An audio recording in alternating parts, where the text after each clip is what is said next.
Serem bro yang komen-komen di konten saya mengenai ya namanya Presidential Club ya, yang saya bilang Jenderal bernyali Hello Kitty.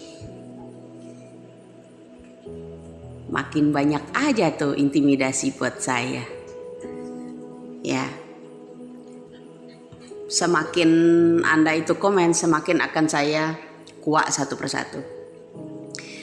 Kenapa Menhan tiba-tiba membeli yang namanya pesawat bekas itu ke asing, kemudian diangkut ke Indonesia. Lalu kenapa pula dia memiliki yang namanya pesawat jet pribadi ya.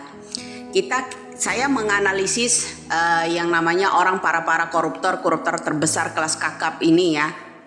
Tapi saya tidak nyindir Prabowo loh ya. Simak dulu.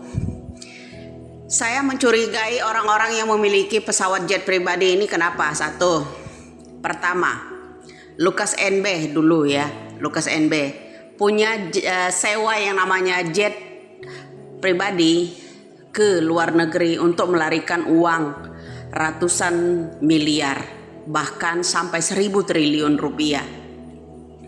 Itu sewa jet pribadi ya ke luar negeri melarikan uang, itu Lukas NB. Mana tuh Demokrat, komen dong. Satu. Kedua, yang namanya Harvey Muiz, suaminya Sandra Dewi, kemarin juga memiliki pesawat jet pribadi. Kenapa? Ya sebagian uang hasil korupsi itu kan dibawa melalui pesawat pribadi dong. Kalau melalui pesawat yang umum ya bro, kenapa? Akan kesulitan membawa uang dari luar negeri juga untuk ke Indonesia. Artinya pencucian uang yang mereka selama ini korupsi besar-besaran di luar negeri itu nyimpannya dibawa ke Indonesia itu kalau melalui uang cash 100 juta aja kena di bea cukai kan, tahu sendiri. Nah kalau dengan mudah membawa uang kalau pakai jet pribadi dari luar negeri. Nah apakah Prabowo juga punya di Swiss, di Amerika, di Perancis, dan yang namanya di Belanda? Mudahkah dia membawa uang-uangnya, simpanannya, terutama yang dari mantan mertua bisa jadi, atau uang sisa pembelian pesawat bisa jadi, misalnya ini ya, ini analisis saya. Dengan mudah loh membawa uang-uang dari luar negeri itu kalau pakai pesawat jet pribadi. Beda dengan pakai umum misalnya atau kelas bisnis, itu dikenakan ada peraturan ya di pesawat itu, berat barang dan nilai harga uang yang harus dibawa itu berapa dan berapa ditentukan oleh maskapai itu tersendiri ya. Nah ada banyak orang yang bilang saya sok-sokan, tapi sindiran-sindiran saya itu ya apalagi mengenai pesawat jet pribadi ini ya, ini memudahkan orang korupsi. Banyak orang yang menggunakan pesawat jet pribadi ke luar negeri itu dan dengan mudah membawa uang dari luar negeri itu, cucian uang mereka itu ke dalam negeri, ke Indonesia dengan mudah bro. Apalagi misalnya pengaman-pengaman itu bisa disogok ratusan miliar dengan gampang, cepat punya aset ya. Kadang-kadang status pekerjaan mereka itu tidak sesuai dengan yang namanya penghasilan, kekayaan mereka kan, tidak sesuai dengan kinerja mereka. Itu bro. Ya satu persatu lah, mudah-mudahan Tuhan nanti ya Allah Subhanahu wa Ta'ala itu menunjukkan kebenaran itu satu persatu. Suatu saat dia akan terbongkar. Oke? Semakin gimana ya dibilangin saya ini gimana segitu bahayanya saya buat kalian gitu. Kalau itu tadi, kenapa? Jangankan soal perpolitikan, ada juga yang komen di situ. Saya pernah terjun di perpolitik, tidak bro. Saya seumur-umur tidak pernah terjun ke perpolitikan. Tapi saya ini memang jahil orangnya dari kecil itu udah jahil. Ya contoh TPS itu saya saking penasarannya ya, saya buka ya. Kepala desa itu dulu marah, ngamuk sama saya.